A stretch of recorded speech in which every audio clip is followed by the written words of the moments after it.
Welcome. You're officially locked into Persuasions of Comfort. I am your host, Naom.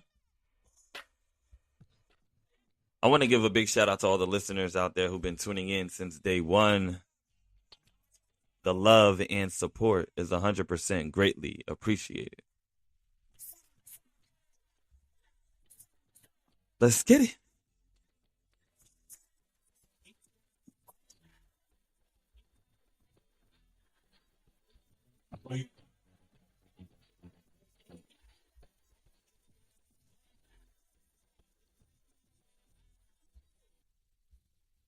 I love that song. The topic of discussion for today revolves around the power of patience and perspective.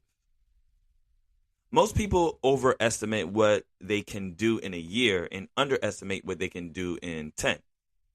We live in a culture that worships instant results, such as fast food, same day delivery, viral success stories. But success that actually lasts, that's slow cooked. Today, I'm going to talk about valuing delayed gratification and how I see failure as an opportunity.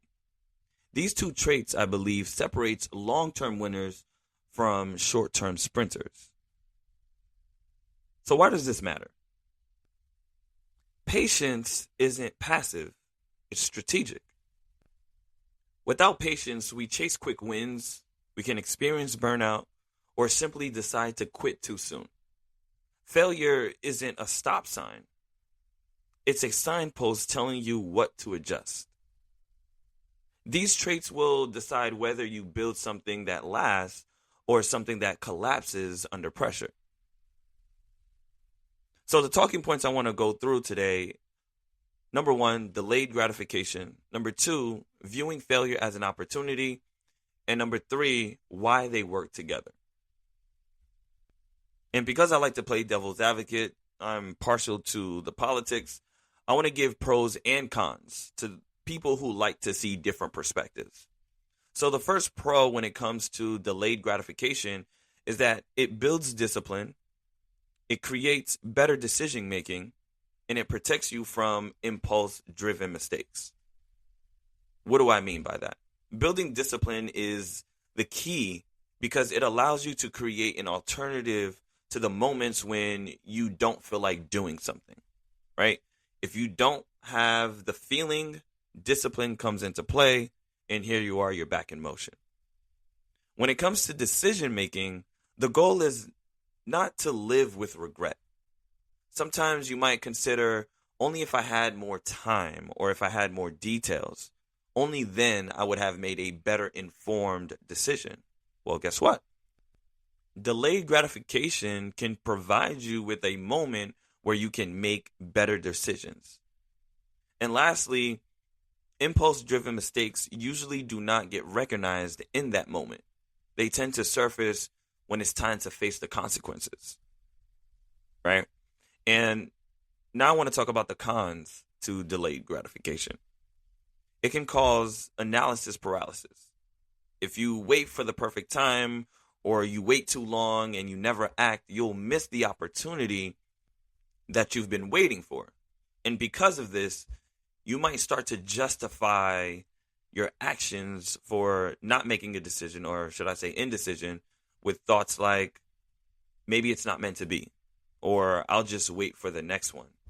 Or maybe you're a realist like me and you consider this a missed opportunity, a failure on your part for not acting when you should have. And that brings us to the next point, viewing failure as an opportunity. The pro to viewing failure as an opportunity is that it builds resilience and it teaches faster than success. The focus should not be about how many times you fall, but how many times you get back up. I'm sure we've all heard this before. This is a lesson that I mentioned to my niece and nephew when I was teaching them how to ride a bike. This is also a lesson that can be applied in any aspect in life. They say that the inventor of the light bulb failed 1,000 times. What if I gave you a different perspective and told you he actually discovered 1,000 ways on how to adjust? Failure teaches faster than success because of the emotional and cognitive impact it has on us. There's emotional anchoring, self-awareness and reflection, and neural pathway formations that are usually tied to failure than success. What do I mean by that? Well, if you think about it, there are strong negative emotions associated with failure, like frustration and embarrassment. This tends to create a lasting memory and a greater desire to avoid repeating the same patterns, the same mistakes over and over. And this prompts deeper reflection and analysis of what actually went wrong. As we process these emotions and thoughts, it's often revealed in numerous specific incorrect approaches, and it pretty much helps create new neural pathways for improvement and resilience, whereas success provides less motivation for deeper reflection, right? Now, when you think about the cons to viewing failure as an opportunity, is that sometimes you might romanticize failure without learning from it. So you'll pretty much end up repeating the same mistakes. When I think about this concept of romanticizing failure, I see it as the moment that you begin making excuses as to why things didn't align as you intended, where now you're avoiding the lesson that you should have learned from it.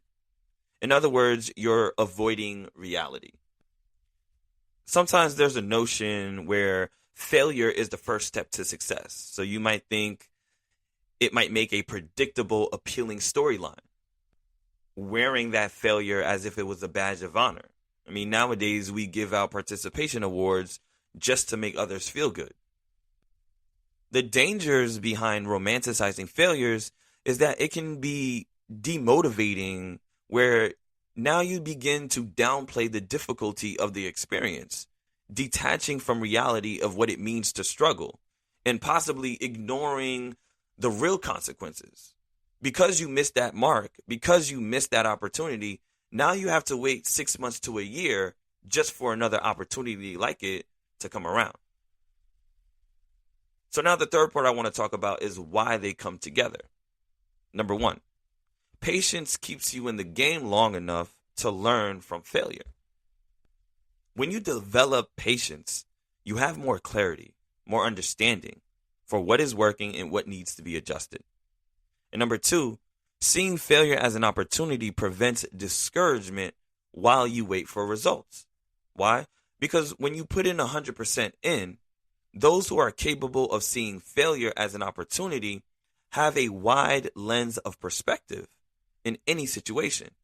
It allows us to stay motivated throughout the process. All right, so personal account, aka story time. I remember when I first started podcasting, this was back in 2019. I would go around telling family and friends just to see and hear what their reactions would be. And to my surprise, I got a lot of positive feedback encouraging me to go for it until I hit my first roadblock. And this was because I didn't have a name for the podcast. And I was like, I guess I'm not going to do it. But then my cousin, shout out to my cousin V, he gave me the name for this podcast, Persuasions of Comfort. All right, bet. So I have a podcast name.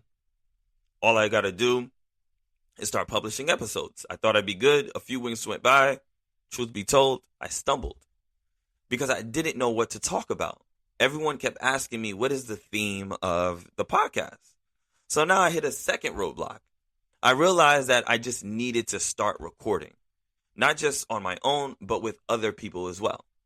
So big shout out to Alicia, Sam, the homies Biz, Ricky, and Sophie. And also shout out to Brittany. I realized that they were the first people that I did podcast episodes with. And after going through those episodes, I realized I was making silly mistakes. I felt embarrassed. I was frustrated. And I no longer felt comfortable or ready to actually do it. Ricky and Biz invited me to a birthday celebration in Atlanta. And it was in Atlanta where I did my first group podcast episode. Right before we were heading out to the function, I brought out my podcast equipment and we all sat down and we did an episode on rejection, how to handle rejection. Never posted that episode, by the way. So then after that trip, Sophie asked me where can she listen to the podcast episodes. At that time, I had already decided not to pursue podcasting because, again, I made silly mistakes. I was just frustrated, so I didn't post anything. 5 years later, fast forward, here I am doing things that I didn't even think were possible at the start. Looking back, if I had quit, I would never have gotten feedback from listeners who actually appreciate the relevant and relatable topics that are discussed.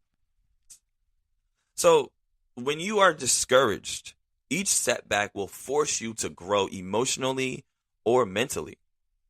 And the day it finally happens for you, it will mean so much more because you put in that work. So here are 3 reflection questions that I want to pose and challenge to the listeners. Number 1, where in your life are you expecting instant results? And how might patience improve the outcomes? Number 2, what's one failure in your past that actually helped you grow? And number 3, if you gave your goals more time, what might be possible if you can't see it yet? The challenge here is to pick one area where you will commit to the long game. Write it down, set a reminder for yourself, whatever you need to do, and decide no matter what, no matter how slow it feels, you are not going to give up until the end of the year, or at least for the next 6 months. Because 6 months would be February, right? And by that time, you already have your end of the year goals, New Year's resolutions. By February, you should already have accomplished that goal. So if this episode helped you see patience and perspective in a new light, share it with someone close to you, someone in your circle, someone who's in the middle of their journey. And matter of fact, DM me on Persuasions of Comfort. Leave a comment under the podcast episode, Spotify, Apple Podcasts, Google Podcasts. I'd love to hear it. And just remember, success doesn't show up all at once. It arrives in pieces, disguised as hard work and lessons learned. So keep going. I am your host. Till next time, Naum.